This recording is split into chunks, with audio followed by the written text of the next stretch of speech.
بچے باپ کے فرما بردار اس وقت ہوتے ہیں جب اماں انہیں باپ کا فرما بردار کرتی ہے، اور بچے باپ کے نافرمان بھی تب ہوتے ہیں جب اماں انہیں باپ کا. میں نے اپنے کانوں سے سنا ایک دفعہ ایک بچہ اپنے باپ سے کہہ رہا ہے آپ نے تو ساری زندگی باہر گزار دی، پیسے کمانا کون سا مشکل کام ہے، دکھ سکھ تو سارے اماں نے برداشت کیے، اسکولوں میں وہ جاتی تھی، فلانا کام وہ کرتی تھی، فلانا کام. اب یہ سوچ اس کی ذاتی تو نہیں، یہ اس کو دی گئی ہے. اور اگر اس کو یہ سوچ دے دی جائے کہ اماں کہے کہ میں تو اپنوں میں رہی ساری زندگی، میں نے تو اپنوں میں وقت گزارا، اور تیرا باپ تو کئی دفعہ جنازے بھی نہیں پڑھ سکا، اس نے تو ماں باپ ایسے دفن کر دیے، وہ اگر یہ سوچ فراہم کرے تو پھر بچہ باپ کا فرما بردار ہوتا ہے. اور یہ والی روایتیں ہم بیوی کو سناتے ہیں، حالانکہ کس کو سنانی چاہیے؟ بولیے. بہن اور بیٹی کو. بہن اور بیٹی کو سنائیں یہ باتیں، ان کو سمجھائیں تاکہ آگے جا کے وہ جو گھر ترتیب دے وہ گھر بڑا عمدہ اور نکھرا ہوا ہو. حضرت سیدنا ابراہیم 13 سال کے بعد آئے، چونکہ گھر میں اللہ تبارک و تعالیٰ کی دوستی کا چرچا تھا، اللہ تبارک و تعالیٰ کی محبوبیت کا غلبہ تھا. 13 سال کے بعد فلما بالغ معہ السعی، بیٹا جب اتنا بڑا ہوا کہ سال چلنے لگا تو حضرت ابراہیم نے اپنے بیٹے کو بلا کے کہا بیٹا مجھے خواب آئی ہے، میں تجھے ذبح کر رہا ہوں، تیری کیا رضا ہے؟ تو حضرت اسماعیل کہنے لگے یا ابت افعل ما تؤمر، ابا جی اللہ جیسے حکم دیتا ہے میرے ساتھ ویسے ہی کریں، جیسے اللہ حکم دیتا ہے ویسے ہی، بولیے، ویسے ہی کریں.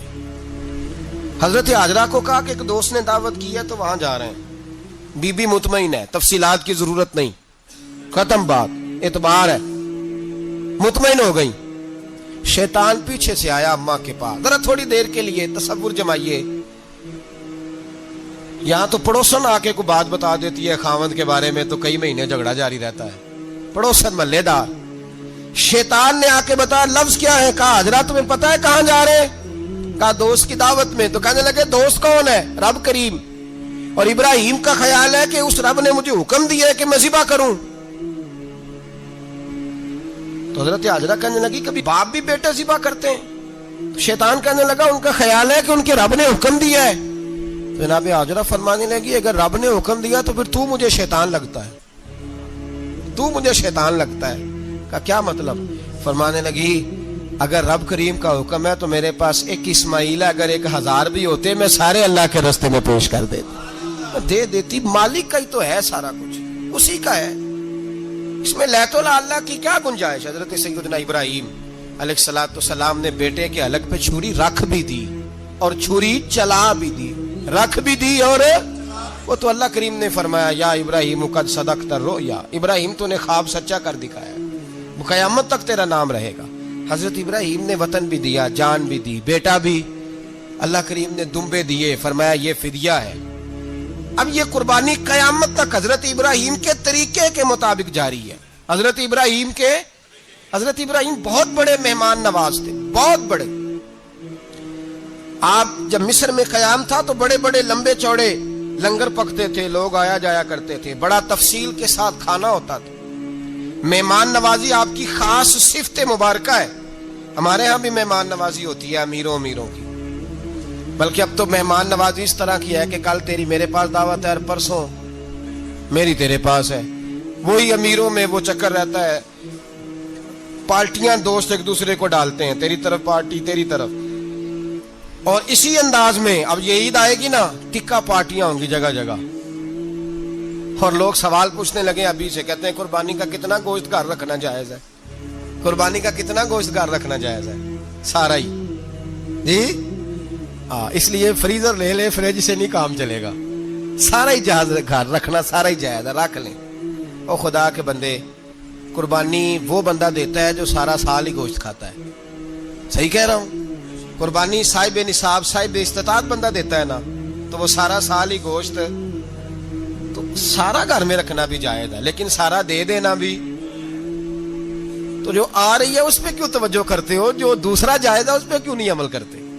سارا تقسیم کر دیں، بات ختم ہوئی.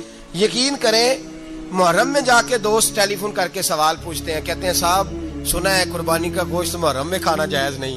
میں کہ نہیں، ربیع الاول چ بھی جائز جے، رجب رمضان تک کھاؤ، کوئی بندہ نہیں منع کرتا، اس لیے کہ کسی کو دینا تو پسند ہی نہیں. یا پھر اس میں سے جو خاص خاص چیزیں ہیں وہ اپنی فریج میں اور باقی جو ہے وہ دوسروں کے لیے. یہ کیا طریقہ ہے ہمارا؟ اور اسی پہ عمل ہے. اللہ تبارک و تعالی ہمیں سمجھنے کی توفیق عطا فرمائے. حضرت ابراہیم بہت بڑے مہمان نواز تھے. صرف قربانی نہیں دیتے تھے, سارا سال بہت سارا لنگر, بہت سارا کھانا پینا, بہت ساری چیزیں جاری رہتی تھی. اور جتنے غریب لوگ تھے فلسطین کے, ان کو پتا تھا کہ حضرت ابراہیم علیہ السلام کا لنگر جاری ہے. فلسطین میں جب آپ کا قیام تھا, ایک دفعہ ڈھیروں مہمان آ گئے اور کھانے کو کوئی چیز نہیں. حضرت سارہ اور جناب ہاجرہ دونوں اس وقت موجود تھیں. وہ کہنے لگی ابراہیم بہت سارے مہمان آ گئے تو کیا کریں؟ جناب سارہ کہنے لگی کس طرح کر کے ان کی مہمان نوازی کرنی. اور حالات یہ ہیں کہ قحط پڑا ہوا ہے فلسطین میں, مصر میں, دور دراز علاقوں میں. تو حضرت ابراہیم کہنے لگے یہ اللہ کے مہمان ہیں اور ہمیں رب کریم کا بندہ سمجھ کے آ گئے, اللہ ہی بندوبست کرے گا. فرمانے لگے میرا مصر میں ایک دوست ہے, وہ قحط کے دنوں میں غلہ جمع کر لیتا ہے, میں اس کی طرف پیغام بھیجتا ہوں, مجھے امید ہے وہاں سے غلہ ملے گا. 2-3-5 اونٹ والے غلام بلائے اور ان کو کہا کہ جاؤ غلہ لے آؤ مصر کے دوست سے. وہ لوگ کہتے ہیں ہم غلہ لینے گئے, وہاں جب پہنچے تو حضرت ابراہیم خلیل اللہ علیہ السلام کا پیغام دیا تو آپ کا وہ دوست کہنے لگا غلہ تو بے شمار تھا, مجھے خبر نہیں تھی کہ حضرت ابراہیم کا پیغام آئے گا, تو میں تو سارا تقسیم کر چکا ہوں, لوگ لے گئے, اب تو کوئی شے نہیں. اب وہ خالی آ گئے 5 کے 5 اونٹ. جب خالی آئے تو حضرت ابراہیم کی حویلی کی دیواریں چھوٹی چھوٹی تھیں. ان غلاموں میں سے, خادموں میں سے, آپ کے ان چاہنے والوں میں سے ایک کہنے لگا یار وہ غریب تو انتظار کر رہے ہوں گے کہ غلہ لینے گئے ہیں, ہمیں روٹی ملے گی. چھوٹی چھوٹی دیواریں ہیں, وہ جب دیکھیں گے نا خالی آ گئے تو انہیں تکلیف ہوگی. اس طرح کرو بوریوں میں ریت بھر لیتے ہیں, ریت بھر کے لے جاتے ہیں, بعد میں اندر رکھ کے انہیں سمجھا بہلا لیں گے یا حضرت ابراہیم کو بتائیں گے, وہ خود ہی ان لوگوں کی دلجوئی فرمائیں گے. اب غلہ کی جگہ ریت بھر کے اونٹوں پہ رکھ کے لائی گئی. لا کے بوریاں جب رکھ دی گئیں, حضرت ابراہیم علیہ السلام دوپہر کے وقت آرام فرما رہے تھے. بی بی سارہ اٹھی, کہتی ہیں جب میں نے دیکھا نا کہ بوریاں پہنچ گئی ہیں تو گئی, غلام کو ساتھ لیا اور اس کو جب کھولا نا تو کہتی اتنی حسین گندم میں نے پہلے کبھی دیکھی نہیں تھی, اتنا پیارا دانا میں نے کبھی ملاحظہ ہی نہیں کیا تھا. فرماتی ہیں جب اس کو پیس کر چکی میں روٹیاں پکائیں تو خوشبو دور دور تک پھیل گئی, اعلیٰ غذا بنی, بڑے بڑے کھانے بیبیوں نے مل کے پکائے, چن دیے گئے. حضرت ابراہیم اٹھے تو لوگ کھانا کھا رہے ہیں, سجدہ شکر ادا کیا, اور جب سجدے میں گئے تو وہی آنے لگی, پھر رونے لگے. جب پلٹ کر باہر تشریف لائے تو جناب سارہ کہنے لگی ابراہیم تمہارا مصری یار بڑا اچھا ہے, اس نے اتنی اعلیٰ گندم بھیجی ہے کہ اتنی تو میں نے پیاری گندم کبھی دیکھی نہیں. جناب ابراہیم مسکرائے, فرمانے لگی سارہ یہ مصری یار نے نہیں بھیجی, یہ میرے عرشی یار نے بھیجی ہے, یہ میرے عرشی یار نے بھیجی ہے. بھائی مہمان نوازی مزاج تھا, ہاتھ لٹا دینا مزاج تھا, دوسروں کی اشکشوئی مزاج تھا. حضرت ابراہیم علیہ السلام کا طریقہ ہے قربانی, حضور نے ان کا طریقہ بیان کیا. اگر سال کے بعد قربانی دینا ان کا طریقہ ہے تو سارا سال غریبوں کو روٹی دینا بھی حضرت ابراہیم کا طریقہ ہے. سارا سال غریب کی نوکری کرنا یہ بھی حضرت ابراہیم کا طریقہ ہے. بھوکے کو کھانا کھلانا یہ بھی. میرے مصطفیٰ کریم سید عالم صلی اللہ علیہ وسلم سے صحابہ نے پوچھا حضور بہترین مسلمان کون ہے؟ بہترین مسلمان تو حضور نے فرمایا جو سلام لینے میں پہل کرے اور غریب کو روٹی کھلانے میں سب سے اچھا ہو, وہ بہترین مسلمان ہے, زبردست مسلمان. ہمارے ہاں دعوتیں ہوتی ہیں تو امیروں کی, افطاریاں ہیں تو امیروں کی, اور میرے مصطفیٰ کریم علیہ السلام نے فرمایا بدترین دعوت ہے جس میں امیر بلائے جائیں غریب نہ بلائے جائیں, وہ بدترین دعوت. حضرت ابراہیم کا طریقہ رہا ساری زندگی مہمان نوازی. اور دوسرا ان کا مزاج تھا, اللہ سے پیار ہو گیا تھا نا.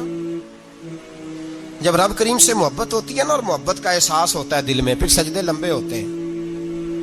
عام آدمی تو نماز بھی نہیں پڑھ سکتا, اسے خدا سے محبت ہوتی ہے وہ تہجد بھی نہیں چھوڑ سکتا. وہ یہ محبت کی بات ہے نا, جس کو پیار ہوتا ہے اس کی تہجد بھی ہے, اس کی اشراق بھی ہے, چاشت بھی ہے, اس کے عمرے بھی ہیں, اس کے حج بھی ہیں, اس کے بار بار کعبۃ اللہ کے دیدار بھی ہیں. یہ محبت الہی ہے, جوش مارتی. ان لوگ سجدہ کرتے ہیں تو اٹھتے ہی نہیں, اللہ کے بندوں سے پیار کرتے ہیں, اللہ کی. حضرت ابراہیم کو رب کریم سے اتنی محبت تھی, اتنا پیار تھا کہ وہ آپ کی زندگی کے ہر پہلو سے چھلکتا تھا. ایک وقت ایسا آیا کہ اللہ تعالیٰ نے حضرت ابراہیم کو بہت زیادہ مال عطا فرمایا. اتنے اونٹ گنے نہیں جاتے، گائیں اتنی زیادہ کہ شمار نہیں ہوتی، بکرے بکریاں اتنی زیادہ کہ شمار، بہت زیادہ مال اللہ نے عطا فرمایا. اور ابھی کچھ عرصہ پہلے آپ پیچھے جائیں نا تو جو لفظ مال تھا وہ روپے پہ تو بولا ہی نہیں جاتا تھا، وہ جانوروں پہ بولا جاتا تھا. بہت زیادہ مال اللہ نے دیا، بکریاں، گائیں، اونٹ، بیل، بڑا کچھ. تو رب کریم نے فرشتوں سے فرمایا کہ واتخذ اللہ ابراہیم خلیلا، ابراہیم میرا دوست ہے. تو فرشتے کہنے لگے یا اللہ جسے اتنا کچھ دیا جائے اس نے دوست تو بننا ہی ہوتا ہے، تو نوازا ہی بڑا ہے، اتنا مال، اتنے کھیت کھلیان، اتنا کچھ. اللہ کریم نے فرمایا جاؤ آزمائش کر لو، امتحان لے لو. فرشتہ امتحان لینے پہنچ گیا. حضرت ابراہیم کے جانور چر رہے ہیں چراگاہ میں، حضرت ابراہیم بھی ہیں، غلام بھی ہیں، بہت بڑا ریوڑ ہے. آپ تشریف فرمائیں. ایک فرشتہ آیا تو کھیت میں چھپ کے بیٹھ گیا اور بلند آواز سے کہنے لگا سبحان اللہ والحمد للہ ولا الہ الا اللہ واللہ. یہ تسبیح بڑی پسند ہے، محبوب نے ان کی فضیلت بیان کی. اب وہ حضرت سیدنا ابراہیم علیہ السلام کھڑے تھے تو وہ کھیت میں بیٹھ کے تسبیح پڑھنے لگا سبحان اللہ والحمد للہ ولا الہ الا اللہ. حضرت ابراہیم کہنے لگے یہ میرے رب کا نام کون لے رہا ہے؟ بڑی اس کی میٹھی آواز ہے، بڑی، کون ہے؟ ڈھونڈنے لگے، گھومتے گھومتے اس کے پاس چلے گئے. فرشتہ انسانی شکل میں، تو میرے رب کا ذکر کر رہا تھا؟ اس نے کہا میں ہی کر رہا تھا. فرمانے لگے یار ایک دفعہ پھر نہیں کرتا؟ تو کہنے لگا ابراہیم پہلے تو میں اپنی مرضی سے کر رہا تھا، تو کہتا ہے تو پیسے لگیں گے، پیسے ہیں تو کر دیتا ہوں. حضرت ابراہیم کہنے لگے بول تو کیا لے گا؟ میرے اللہ کا ذکر سنانے کا کیا لے گا؟ کہنے لگا جتنی بکریاں آپ چرا رہے ہیں ساری دے دے تو میں اللہ کا ذکر سنا دیتا ہوں. آپ نے فرمایا بس جا تیری ساری ہوئی میرے رب کا ذکر سنا. اور پھر شروع ہو گیا سبحان اللہ الحمدللہ ولا الہ الا اللہ واللہ اکبر. حضرت ابراہیم علیہ السلام کیف میں یار پھر ذرا سنا، نا علما وچ پھسا سانو، تو یار دی گل سنا سانو، ذرا دوبارہ سنا. پھر سنایا، ایک دفعہ پھر کہا. فرشتہ کہنے لگا بس جی آپ کے پیسے پورے ہو گئے. حضرت ابراہیم کہنے لگے چل ایک دفعہ اور سنا. کہنے لگا پیسے لگیں گے. تو کیا لے گا؟ کہنے لگا گائیں بھینسیں ساری میری. فرمایا بس یار اتنی قیمت، تو سنا صحیح، سارا کچھ ہی تیرا. پھر شروع ہو گیا سبحان اللہ والحمدللہ ولا الہ الا اللہ واللہ اکبر. گائیں دے دیں، بھینسیں دے دیں، وہ ذکر سناتا ہے. حضرت ابراہیم کبھی مچلتے ہیں، کبھی روتے ہیں، کبھی آہیں بھرتے ہیں. تو میرے رب کا نام لے رہا ہے، ذرا پھر سے لے. کیف جاری ہے. کہنے لگا بس بھائی. حضرت ابراہیم فرمانے لگے تو اور لے لے جو لینا ہے، مجھے ذکر سنا. اس نے کہا ابراہیم بکریاں میں لے چکا، گائے بھینسیں میں لے چکا، اونٹ رہ گئے، سارے لے لوں گا پھر ذکر سناؤں گا.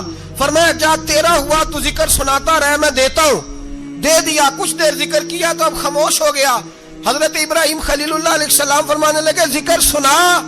کہنے لگا ابراہیم اب تیرے پاس دینے کو کیا ہے، ہر چیز تو میں لے چکا. آپ فرمانے لگے یہ گائے بھینسیں بکریاں چرانے کے لیے تجھے کوئی نوکر ملازم بھی تو چاہیے نا. تو اس طرح کر مجھے رکھ لے، میں روٹی نہیں مانگوں گا، کھانا نہیں مانگوں گا، تو اللہ کا ذکر سناتا رہنا، میں تیرے جانوروں کی نوکری کرتا رہوں گا. حضرت ابراہیم علیہ السلام نے جب یہ کہا نا، فرشتے کی آنکھوں میں آنسو آ گئے. تر دامنی پہ شیخ ہماری نہ جائیے، ہم دامن نچوڑ دیں تو فرشتے وضو کریں. فرشتہ رو پڑا اور کہنے لگا ابراہیم مجھے سینے سے لگاؤ، آپ واقعی اس قابل ہے کہ اللہ آپ کو اپنا دوست بنائے، واقعی اس قابل ہے کہ رب آپ کو اپنا. حضرت ابراہیم علیہ السلام کا خدا سے محبت کرنے کا نرالا انداز. اور میرے بھائی یہی محبت انہیں میرے مصطفیٰ سے بھی تھی.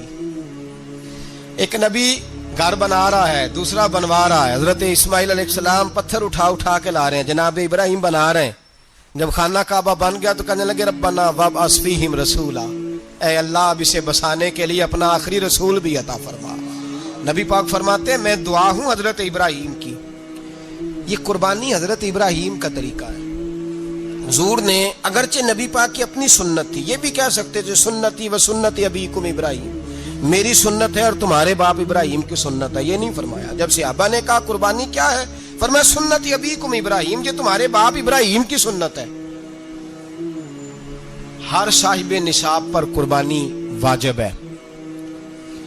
جو زکوٰۃ کا نصاب رکھتا ہو اس پر قربانی واجب ہے. یعنی ضروریات سے زیادہ اتنے پیسے، جتنے پیسوں سے زکوٰۃ فرض ہوتی ہے. اتنے پیسے جس آدمی کے پاس قربانی سے پہلے پہلے آ جائیں اس آدمی پر قربانی کرنا واجب ہے. بکرا چھترا دمبا 1 سال کا یا دمبا 6 مہینے کا ہو پر اتنا بڑا محسوس ہوتا ہو کہ لگے کہ 1 سال کا ہے, اس کی قربانی ہو سکتی ہے. جانور میں کوئی عیب نہیں ہونا چاہیے. اتنا کمزور نہ ہو کہ ذبح جہاں اسے کرنا ہے وہاں وہ چل کے جا نہ سکے, اتنا کمزور جانور نہ ہو. اس کے اندر بظاہر کوئی اتنا بڑا نقص نہ پایا جاتا ہو, کانا نہ ہو, لنگڑا نہ ہو, کوئی اس کی ہاتھ نہ کٹے ہوئے ہوں, ایسا نقص جو واضح ہو. بکرا 1 سال کا, گائیں اور بھینس یہ 2 سال کی, اونٹ 5 سال کا. اب اس میں یہ ہے کہ ہمارے بہت سارے دوست چونکہ ہم دیہاتی لوگ ہیں تو پوچھتے ہیں کہ دوندا نہیں ہے تو چوگا نہیں ہے, تو یہ ہماری پنجابی کی اصطلاحات ہیں. پنجابی کی شریعت اسلامیہ نے سال بتائے ہیں. یہ تو ہم نے اپنی آسانی کے لیے, یا دیہاتوں میں جو ماحول تھا اس طرح کا جانور لیں, خوبصورت جانور لیں. جو نصاب ہے وہ بھی میں نے آپ کو بتایا, لیکن ایک اور پہلو بھی ہے. نبی پاک صلی اللہ علیہ وسلم پہ زکوٰۃ کبھی فرض نہیں ہوئی, کبھی حضور پہ زکوٰۃ فرض نہیں ہوئی. نبی پاک صلی اللہ علیہ وسلم کے پاس اتنا سرمایہ کبھی اکٹھا ہوا ہی نہیں کہ زکوٰۃ فرض ہو. لیکن نبی پاک کے صحابہ فرماتے ہیں کہ مدینے کے 10 سالوں میں اللہ کے رسول نے ہر سال قربانی فرمائی ہے, ہر سال قربانی دی. اور جس سال حضور حج کرنے گئے اس سال اللہ کے نبی نے 63 اونٹ ذبح فرمائے. اور حضور صلی اللہ علیہ وسلم جب اونٹ ذبح کرنے لگتے نا تو صحابہ کہتے ہیں اونٹ خود دوڑ کے حضور کے سامنے آ کے لیٹ جاتا, اور نبی پاک اسے ذبح کرتے اور فرماتے ہیں ایک دوسرے کو دھکے دیتے اونٹ کے, پہلے میں نے جانا ہے ذبح ہونے کے لیے, پہلے میں نے. انہیں پتا تھا کہ جو مصطفیٰ کے ہاتھوں ذبح ہوگا وہ تو دائمی زندگی پا جائے گا, یہاں بھی وہاں بھی زندہ. 63 اونٹ ذبح کیے. ایک اونٹ میں کتنی قربانیاں ہوتی ہیں؟ 7. اب 63 کو 7 سے ضرب دو گے تو کتنی بنے گی؟ اور پھر نبی پاک صلی اللہ علیہ وسلم نے 10 سال مدینہ منورہ میں قربانی دی, ہر سال. اب وہ 63 اونٹ, ایک اونٹ میں 7 قربانیاں, ہر سال یہاں قربانی. اور مولا علی شیر خدا فرماتے ہیں نبی پاک 2 قربانیاں دیتے. میں نے کہا حضور 2 جانور ذبح کر رہے ہیں آپ, تو حضور نے فرمایا ایک میری طرف سے, ایک میری امت کی طرف سے, غریبوں کی طرف سے. اور حضرت علی کو حضور نے وصیت فرمائی تو 2 دیا کرے گا. یا رسول اللہ صلی اللہ علیہ وسلم میں غلام ہوں, خادم ہوں. حضور نے فرمایا علی ایک تو نے اپنی دینی ہے, ایک میری طرف سے دینی ہے. 2 قربانیاں. مولا علی نے بھی ساری زندگی 2 قربانیاں دی. حضرت علی بھی مال کے نصاب نہیں تھے, اپنا مکان ہی نہیں تھا, کوئی کاروبار نہیں تھا, کئی دن فاقے رہتے تھے, پر قربانیاں کتنی دیتے تھے؟ 2. ہمارے پاس ویسے اگر سسرال میں, میکے میں, کزنوں میں کچھ شادی ہو جائے تو 50-60 ہزار کا خرچہ برابر ہے, وہ پکا ہے. اور قربانی کی باری غریب ہو گئے, سارے غریب ہو گئے. کہتے نہیں یہاں مشکل ہے. او خدا کے بندے, اللہ کے ساتھ تجارت کر, اس کے رستے میں 1 دے گا, رب تجھے 70 گنا اضافہ کے ساتھ عطا فرمائے گا. قربانی مال کے نصاب پہ ہے. کوشش کیا کریں کہ اللہ کے رستے میں جب دینا ہو پھر لیت اللہ سے بچیں, خوبصورت جانور لائیں. جن کو اللہ نے توفیق دی ہے ان کے لیے نصیحت ہے, جن کو اللہ نے توفیق دی. میں نے اپنے حضرت صاحب کو دیکھا ہے, وہ کہتے تھے کئی جانور اللہ نے بڑا نوازا ہے. کہتے ایک میرا ہے, ایک میرے ماں کا, ایک میرے باپ کا ہے, ایک میرے فلاں استاد صاحب کا, ایک میرے پیر صاحب کا ہے. یہ جانور غوث اعظم جیلانی کا نام کا دے رہا ہوں. اور پھر ایک بڑا خوبصورت جانور بندہ ہوتا اور حضرت خود ان کو چارہ ڈال رہے ہوتے, تو حضور یہ کیا ہے؟ فرمانے لگے یہ میں رسول اللہ کے نام پہ قربان کروں گا, یہ نبی پاک کے نام پر قربان کیا جائے گا. جن کو اللہ نے حیثیت دی ہے وہ کوشش کریں اپنے محبوب کی طرف سے بھی قربانی کریں, نبی پاک کے نام کی قربانی دے. خوبصورت سا جانور پیارا, پھر اس کی خدمت ہو, پھر اس کی قربانی دی جائے اور نبی پاک کے نام پر قربانی دی جائے. حضور نے خود وصیت فرمائی حضرت ابو بکر صدیق کو, قربانی بڑا حسین عمل ہے. اور میرے نبی پاک صلی اللہ علیہ وسلم نے ناراضگی بھی فرمائی, ذرا خوگر حمد سے تھوڑا سا گلا بھی سن لے. میرے حبیب نے فرمایا جو طاقت کے باوجود قربانی نہ کرے وہ ہماری عیدگاہ میں عید کی نماز پڑھنے نہ آئے, وہ نہ آئے. اور یا رسول اللہ جو کرے گا, فرمایا قربانی کے جانور کا خون کا قطرہ بعد میں زمین پہ گرے گا, اللہ اس کے سارے گناہ پہلے معاف فرما دے گا, اللہ اس کے سارے گناہوں کو بخشے گا. قربانی کریں, خوبصورت انداز میں کریں, اللہ کی رضا کے لیے. بزرگوں نے لکھا ہے 3 حصے کرو گوشت کے, ایک گھر میں رکھو, ایک رشتہ داروں میں بانٹو, پڑوسیوں میں بانٹو, اور تیسرا فقط غریبوں کو دو. لیکن میں اکثر یہ سوچتا ہوں کہ ہمارے ہاں قربانی کرتا ہی وہ ہے جن کے گھر میں ہر جمعرات کو چھوٹا گوشت پکتا ہے، اور جن کے گھر میں ہفتے میں 3 دفعہ مرغی کا گوشت پکتا ہے، وہی تو قربانی دینے کے قابل ہوتے ہیں۔ تو وہ بھی اگر قربانی کے بکرے میں سے بھی تیسرا رکھنا چاہیں تو اجازت تو ہے، میں نے کہا سارا رکھنے کی بھی اجازت ہے، لیکن اگر آپ مہربانی کریں، کوشش کریں کہ یار ہم تو سارا سال ہی کھاتے ہیں، اور ہمارے یہاں جو گوشت تقسیم ہوتا ہے نا وہ بھی باری لگی ہوئی ہے، ادھر سے پلیٹ آئی تھی گوشت کی تو ادھر سے بھر کے چلی گئی، بھئی اس نے کی ہے، اس کو بار بار گوشت دینے کا کیا مطلب ہے؟ آپ یہ دیکھیں عزیزوں میں، رشتہ داروں میں، اور میں اگر تھوڑا سا آپ کی توجہ کرانے میں کامیاب ہو جاؤں تو سفید پوش لوگوں کو دیکھیں، کچھ سفید پوش ہیں، سفید پوش جن کے اوپر قرضے ہیں، بیماریوں نے جکڑ لیا ہے، گھر میں بڑے بڑے سخت مریض آ گئے ہیں، سفید پوش پہلے دیا کرتے تھے، آپ ان سے پوچھتے ہیں صاحب قربانی، تو بات کو ٹالتے ہیں، وہ کہتے ہیں سوچ رہا ہوں کوئی حصہ اسا ڈال جائے، پردہ پوشی کرتے ہیں، کہتے ہیں کہیں حصہ رکھا ہوا ہے، پردہ پوش۔ اکثر وہ لوگ قربانی نہیں دے پاتے، اکثر دیا کرتے تھے اب نہیں دے پا رہے، کیوں؟ اس لیے کہ مشکلات ایسی آ گئیں۔ ان لوگوں کا خیال کریں، ان کے گھروں تک گوشت پہنچا کے آئیں، ان پر توجہ کریں۔ وہ سفید پوش آدمی کبھی ذکر نہیں کرے گا، کچھ تو ایسے ہیں جو خود پہنچ جاتے ہیں کہ ہمیں گوشت دیا جائے، لیکن کچھ سفید پوش ہیں لا یسألون الناس الہافا، اللہ فرماتے ہیں کچھ لوگ لپٹ لپٹ کے سوال نہیں کرتے، سفید پوشی کا بھرم رکھتے ہیں، کا مزاج نہیں۔ ان کی طرف دیکھیں، اپنے رشتہ داروں کو دیکھیں، خاص کر ان رشتہ داروں کو دیکھیں جن کا آپ کو پتہ ہے کہ غریب ہیں، مجبور ہیں، ان کے گھروں میں گوشت بھیجیں، غریب بیٹیوں، غریب بہنوں کا خیال کریں، اس طرف متوجہ ہوں، ان کے ساتھ اس نے سلوک کریں، اس طرف آپ لوگ خیال کریں۔ اللہ ہمیں سمجھنے کی توفیق عطا فرمائے۔